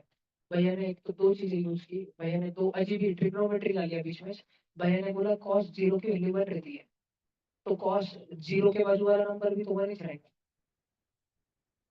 और भैया ने सिखाया था कि साइन थीटा की वैल्यू थीटा से रहती है जब थीटा बहुत छोटा छोटा एंगल है, 10 15। इधर तो इतना छोटा है कि जीरो के बाजू वाला एंगल है, साइन डीएक्स, उसकी तो वैल्यू डीएक्स ही रहेगी। समझा? भैया ने साइन डीएक्स को डीएक्स लिखा और कॉस डीएक्स को 1 लिखा। ये ट्रिग्नोमेट्री के थोड़े अप्रोक्सीमेशन यूज किए। फिर साइन एक्स इंटू 1 और साइन एक्स कट गया और ये आया।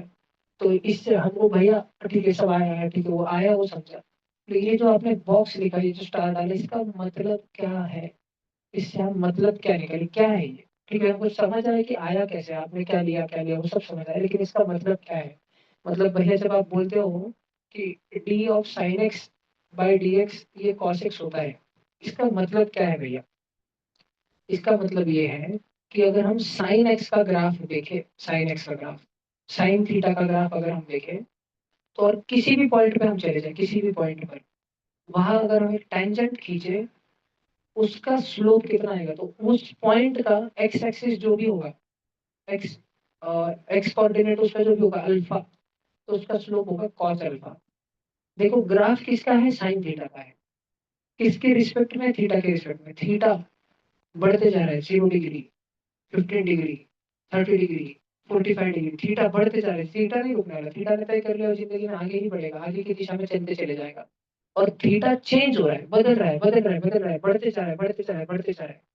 साइन थीटा, जब थीटा बढ़ना चालू होता है तो साइन कुछ देर बढ़ते जाता है, बढ़ते जाता है, बढ़ते जाता है, लेकिन तुम देख सकते हो पहले जिस जोश से साइन बढ़ रहा था, अब उसका जोश थोड़ा ढीला हो रहा है, फिर और ढीला हो रहा है, फिर एकदम ढूला हो गया और रुक गया। और फिर थीटा जब 90 डिग्री पे पहुंचा है तो साइन अपने जीवन में सबसे हाईएस्ट पॉइंट पर पहुंच चुका है।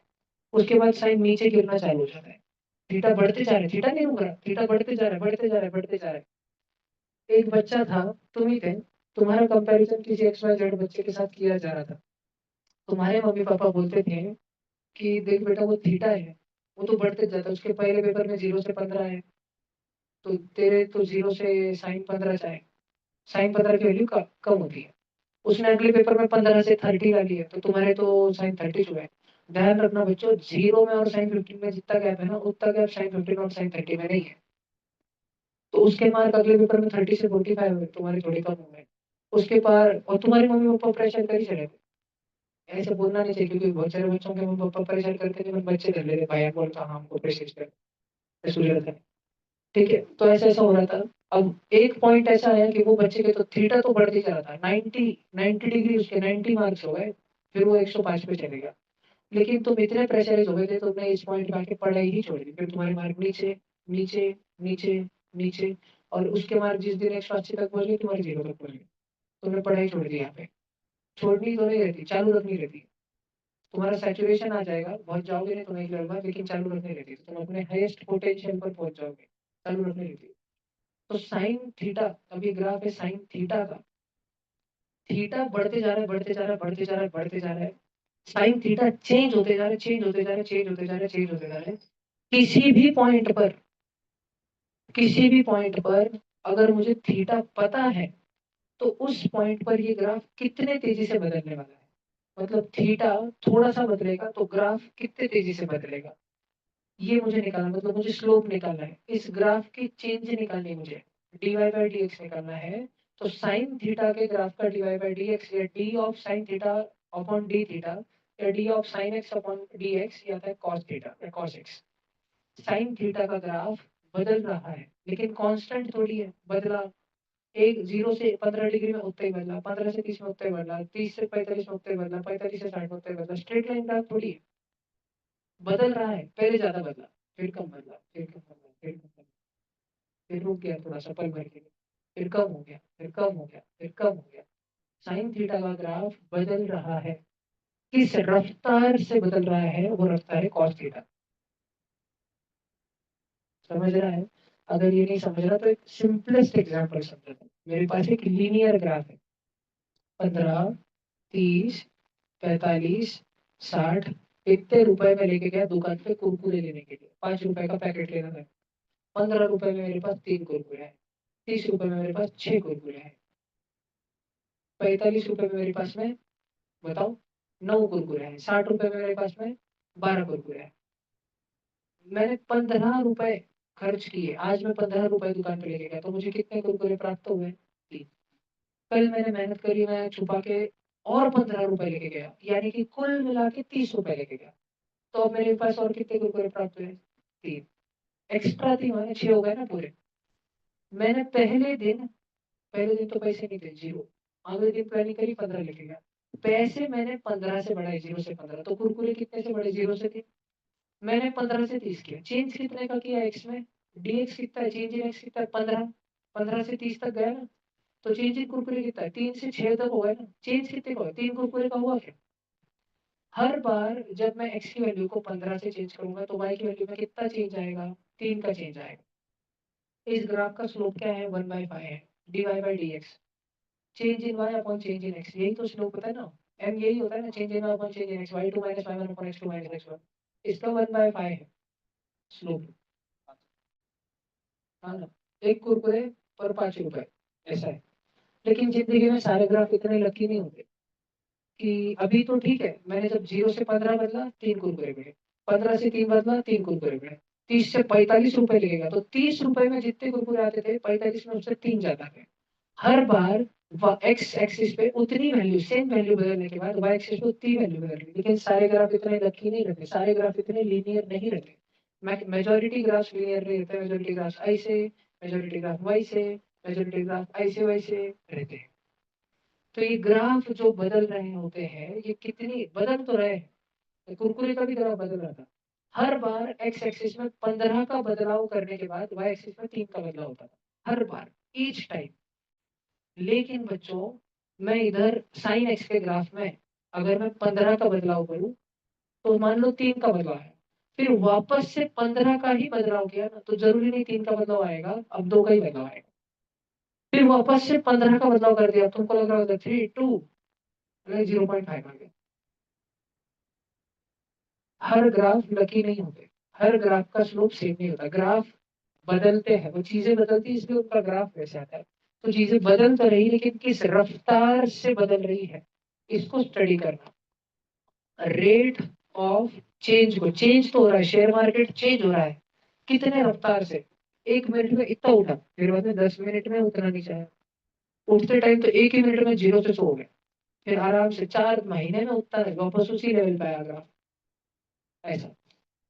तो यहाँ से यहाँ तक का हुआ बदलाव एक ही मिनट में हुआ है, लेकिन यहाँ से यहाँ तक का बदलाव 4 महीने में हुआ है, 4 मंथ्स। तो रेट ऑफ चेंज है, रेट जो है, रेट का मतलब होता है अपॉन टाइम, या विथ रिस्पेक्ट टू कुछ वाले, generally with respect to time रहता है, टाइम के हिसाब से। कृष्णा के मार्क बढ़ रहे, जब भी इनडायरेक्टली हम इंसान जब भी बात करते हैं तो इसी से बात करते हैं। कृष्णा के 1 साल पहिले स्कूल में कितने परसेंट आए थे उसके पेरेंट्स में नाही तर मैं यही बोलूँगा चांगली सुधारणा झाली. गेल्या वर्षी 65%च पडत होते, यावर्षी थोडे 72% पडले. ठीक है. गेल्या वर्षी टाइम, या वर्षी एका वर्षात टाइम चल रहा है सबकॉन्शियसली, इनडायरेक्टली. ज्यादातर चीजें हम टाइम से दिखते हैं. सोन्याचे भाव वाढले. हम तुम्हारी मम्मी कभी तो बोलती होगी तुमको, हम जब स्कूल में जाते थे उस टाइम तो 3,000 में सोना था, एक तोड़ा, अब कितने में आ रहा है, लाख रुपए में आ रहा है. कभी तो बोलते होंगे. हम जब छोटे थे तो अब क्या एक बिस्किट पूड़ा 50 पैसे में जाता था, 1 रुपए में 5 बिस्किट पूड़े कुछ तो आते थे. अब तो एक बिस्किट पूड़ा 5 रुपए में आ रहा है. तो हम जब छोटे थे तो टाइम चल रहा है, छोटे से टाइम में देखते हैं हम चीजों को. जरूरी थोड़ी हर बार टाइम में ही देखा जाए, ऐसे भी बोल सकते हैं ना.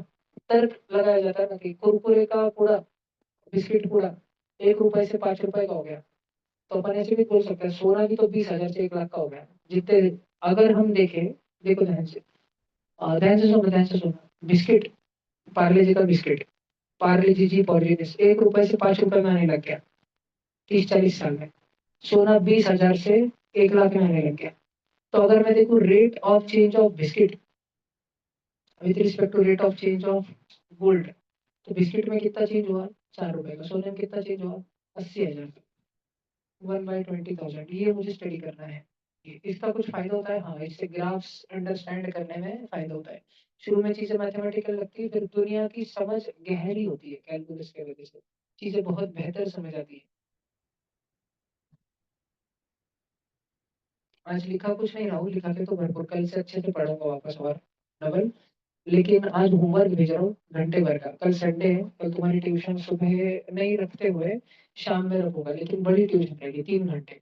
चलेगा पूरा दबा के कैलकुलस. तो विनंती है विशेष, होमवर्क करके आना कल का. ठीक है. और कल कौन सा होमवर्क चेक होगा कॉमन वाला, वो एक डिसाइड करके तुम बता दो जल्दी से. खान एकेडमी के 6 प्लेलिस्ट.